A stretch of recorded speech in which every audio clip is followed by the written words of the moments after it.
కానీ ఎవరికీ సాధ్యం కాదు. ప్రపంచంలో అమెరికా తెలివిగా చేసింది ఏంటంటే, ఏ ఏ దేశాలు బద్ధకిష్ట దేశాలు, వాళ్ళ దేశంలో ఎంటర్టైన్మెంట్ మీద ఇష్టపడుతుంటారు, అది కౌంట్ వేసింది. వాళ్ళందరినీ కూడా మీ దేశంలో 100 రూపాయలతో తయారయ్యేది మా దేశంలో 50 రూపాయలతో తయారయ్యేది రండి అంది.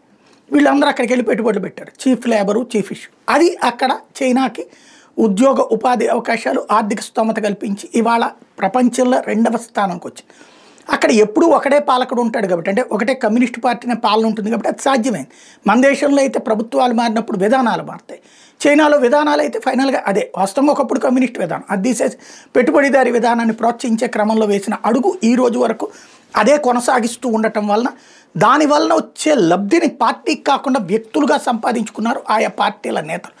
అది పక్కన పెడితే బేసిక్గా అది నెంబర్ 2గా ఉన్నటువంటిది వరల్డ్. 2047 నాటికి నెంబర్ 1గా చైనా, నెంబర్ 2కి అమెరికా పడిపోతుంది అన్నటువంటిది లెక్కలు చెప్తున్నారు.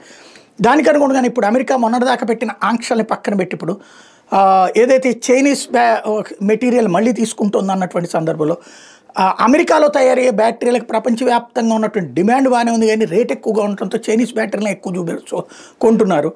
అయితే చైనా బ్యాటరీకి వాల్యూ ఉండదు అనుకుంటే చైనా బ్యాటరీ 2 కొంటే అమెరికా బ్యాటరీ ఒక బ్యాటరీతో చైనా బ్యాటరీలు 5 కొనొచ్చు అనేటటువంటి కాన్సెప్ట్తో ఈగోనే ప్రయారిటీ పెరుగుతోంది. దాంతో చైనా బ్యాటరీలు అమెరికాలో వాడాలని 93.5% టారిఫ్, అంటే 100 రూపాయల బ్యాటరీ 193.5 పెట్టి కొనేటటువంటి పరిస్థితిని సృష్టించాడు ట్రంప్.